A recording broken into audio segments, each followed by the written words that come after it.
in 2005, before I got to the rehab center, I was in my car. I had made the vow to not wake up because life sucked so bad. It was better for my wife and my kids that I wasn't there. So I just figured if I consumed enough drugs, I would perish. I just wouldn't wake up, and it wouldn't hurt, and I would be forgotten. And I was up for 6 days-ish, and I was waiting for the next thing to do. I was waiting for my phone to ring, and it was evening. And as I'm waiting for the next thing to happen, I hear a voice in my head, and it says, "As you are abandoned and abused, that's what you're doing to your children and the ones you love."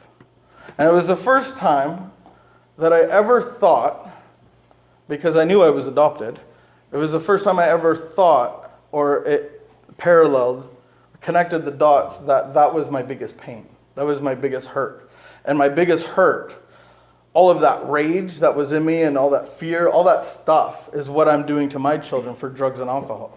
And I was faced with this sober thought. It was really odd. And then I saw 4 pictures. I saw me dying in a violent death. And then I saw myself in a jail cell. I felt like a long time in a jail cell. And then I saw myself in a straitjacket, white padded room. And then I saw, remember the old school TVs? And when it's super late, it goes shh. And I saw that in my head.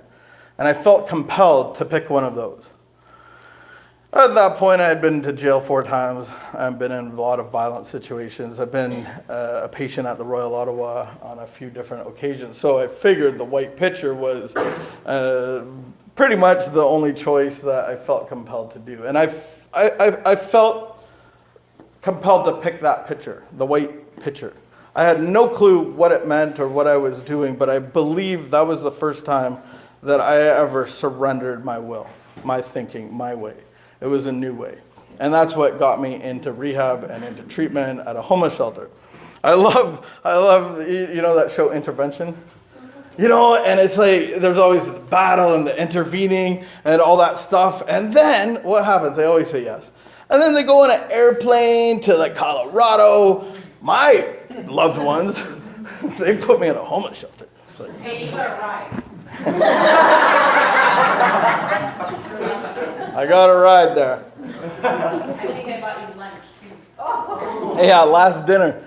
Thank you. I wake up at a rehab center, at a homeless shelter.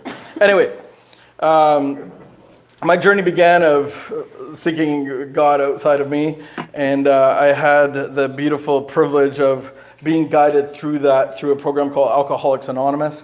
And they gave me space to experience God. And so I went on that journey, finished rehab, got back together with my wife and the kids and all that stuff. And it was the fight of my life to stay sober, because it was the first time that I didn't have this solution. And I don't know, but life's coming at me.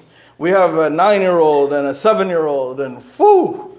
Like, and then now I'm the man of the house, right? And I come in like, oh, I'm all sober. Like, oh, I'm going to put the kids to bed like this, and we're going to, right? It's like freaking Hiroshima, and all I want to do is I need a break. I need a break. Where's the beer store? I need a break, right? But that break tries to kill me and take my life away. I get to the point where I go to this men's conference, and we're at a little cabin getaway. There's like 30 people, and the pastor, there's a few testimonies that happened, and I could relate to them. They kind of had my story.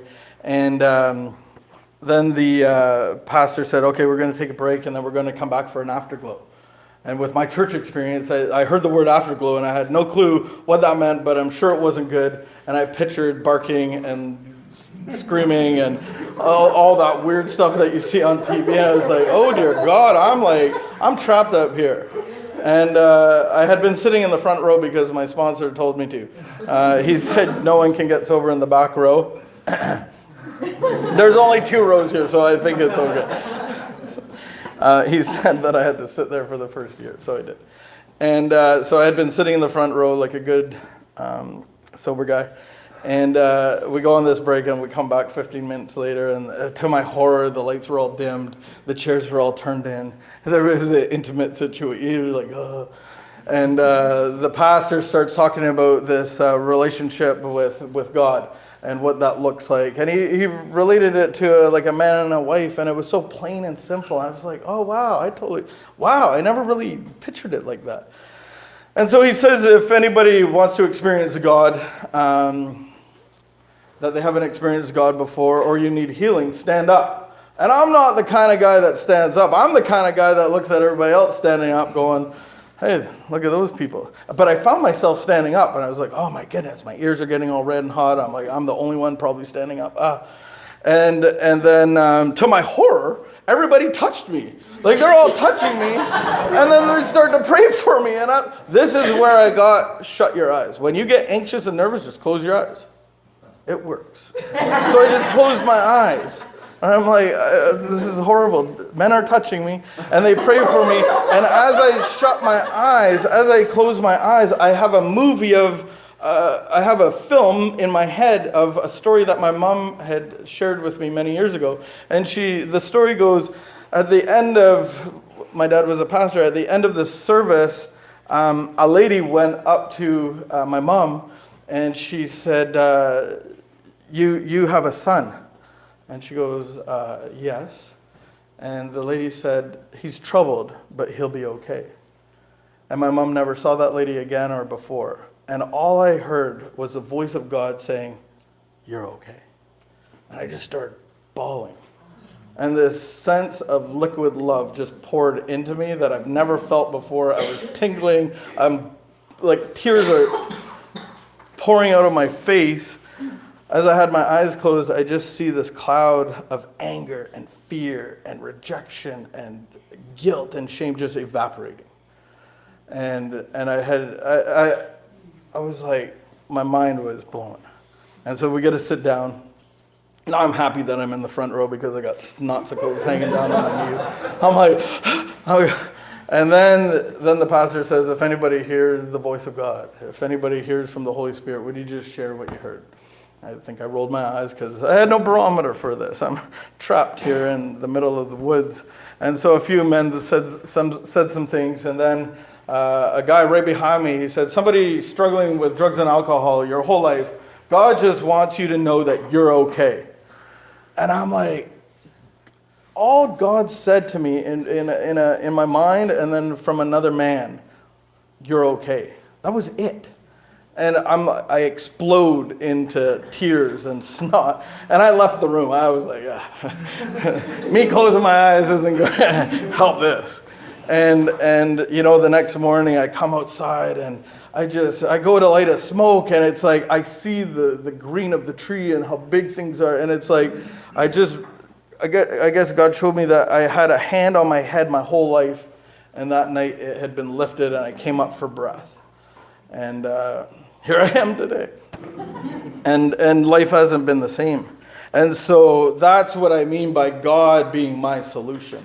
And I don't think there's a magic formula for that to happen, but I know that drugs and alcohol and whatever else, I know that to me that is death. And so this pursuit of my higher power being God, that is my solution. That's where I get my source of life. And so we're going to look at that in this LifeLab. That's the goal of this LifeLab, is to take everybody up. There's a story in the Bible. Moses goes up the mountain, and he goes up the mountain to meet with God. And he meets with God. He goes up, climbs up the mountain, and he meets with God. And whatever happened, I don't know what happened. And he comes down. And he comes down glowing, like glowing. They had to put a thing over him. It's like my hope for you is that you meet God in a solution just like that, and you come down glowing. And so in the meantime, in the last 13 years, I was able to work at a ministry called Jericho Road Ministry, and I helped develop a long-term rehab center for men that's still going, and I've been connected with a ministry called LL and went through their school, their teaching.